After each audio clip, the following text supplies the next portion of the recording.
With everything going on today, I want to take a step back to share with you a Jewish vision for the modern Jewish state of Israel.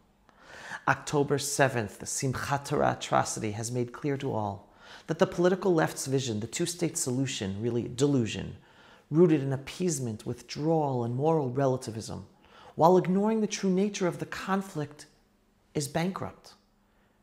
That solution is based on this being a territorial dispute, but it's not. This is a religious war waged by jihadi Islam against us, the Jewish people, the front line of the whole freedom-loving world here in our ancestral homeland. It has proven again and again to be national suicide, the two-state solution. But the political right cannot rely on the political left's failure to redefine itself. It must offer a clear, courageous, and inspiring vision of its own. One rooted in strength, justice, and purpose. Aiming to provide security, that's not a vision. And saying that our vision is applying sovereignty in our ancestral lands of Judea and Samaria, that's not enough either. The Israeli public and the Jewish people deserve not just policies, but a direction, a moral framework that explains why we must stand firm, why we must cleanse God's holy land of evil, and why Israeli sovereignty in all the biblical borders of Israel is the expression of our national identity. For over 3,000 years, the Jewish people have been the custodians of a divine promise, a covenant not of convenience, but of purpose. The Torah makes it crystal clear. The land of Israel is not just another piece of real estate, and the Jewish people, we are not just another nation among the nations.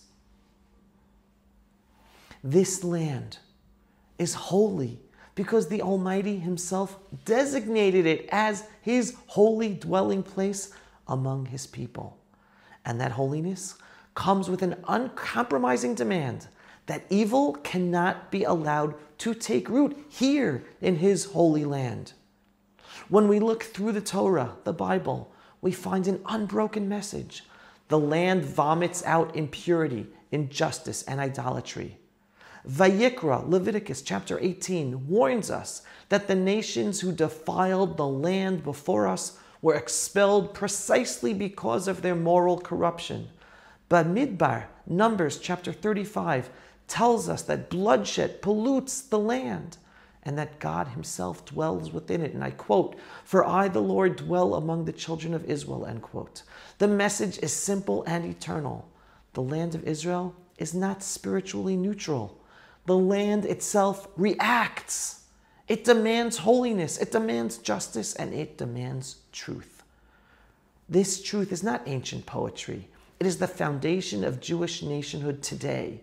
The modern Jewish state of Israel is not merely a political entity born out of 20th century diplomacy. It is the reawakening of a divine mission. Zionism is Zion, is Jerusalem from the Bible. We are not here to survive by the permission of world powers or to negotiate away our inheritance for false promises of peace or to allow evil jihadi Muslims to live here and desecrate God's name by killing us.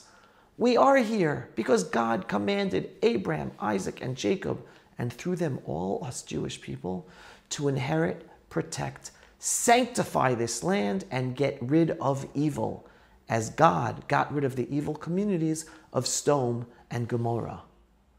When Jews relinquish sovereignty over parts of our ancestral homeland, when we allow evil jihadi Islam to remain living amongst us and do their evil deeds against us, we are not being pragmatic.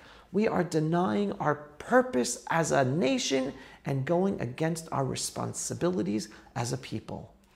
Every piece of land promised to our forefathers, from the Jordan River and Jordan itself to the sea, from the Negev to the Galilee, from Gaza to the tribal lands of Dan, Naphtali, and Menashe and other tribes which today are considered southern Lebanon, southern Syria, and Jordan, it carries divine significance. When we treat any of those lands as negotiable or allow genocidal jihadi Muslims to live there and do their evil, we are declaring, whether we admit it or not, that we no longer believe in the covenant that defines us. It is not arrogance to insist that the Jewish people must have full sovereignty over all of our ancestral biblical homeland. It is obedience. It is faith. It is alignment with the moral and spiritual reality that the Torah describes. God's holy land cannot abide evil or falsehood, allowing terror groups or foreign governments to exercise control over any part of God's holy land is not only a strategic mistake or endangering our lives, it is itself a desecration of God's holiness. And now more than ever, we need our rabbis, our educators, our politicians, and our online influencers willing to say this truth out loud, not in whispers, not in apologetic tones, but with clarity and conviction. Our leaders must speak to the nation with the courage of our ancestors, reminding the Jewish people that our mission is divine and that our sovereignty over this land is sacred. The silence or hesitation of our spiritual and political leadership only deepens confusion and weakens our nation's resolve. Their rationality in explaining why we must appease this evil to remain amongst us is literally killing us, as we just had another terror attack here in our area in the Judean hills. The Jewish people need leaders who understand that defending the wholeness of our homeland is not just a national duty and not just about protecting our lives, but it itself is a fulfillment of our national destiny. The nations of the world may never understand this, but they don't need to.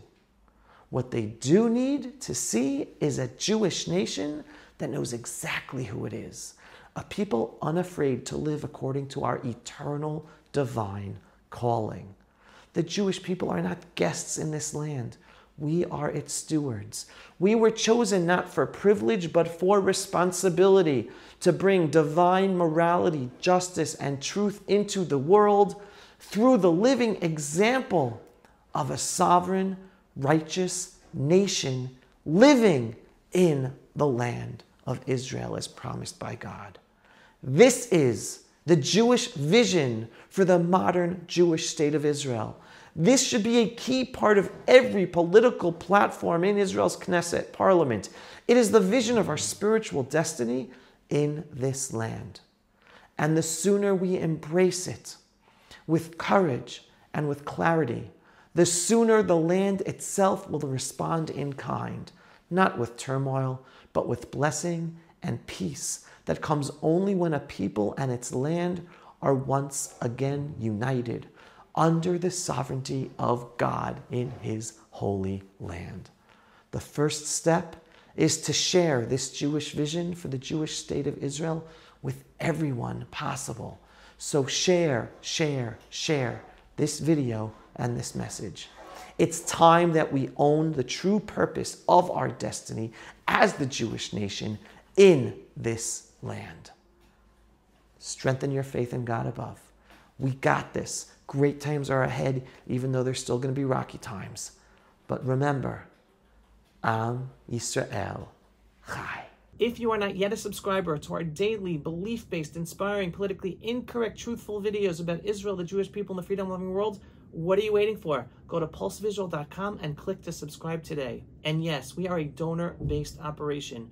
We need your donations for support in order to make these videos and get our videos seen and do all the work we do. So every once in a while, whether a large donation or a small donation, just go to pulsevisual.com and click on the donate button. Shalom, everyone, and thanks for watching. Pulse of Israel, frontline videos from the Holy Land.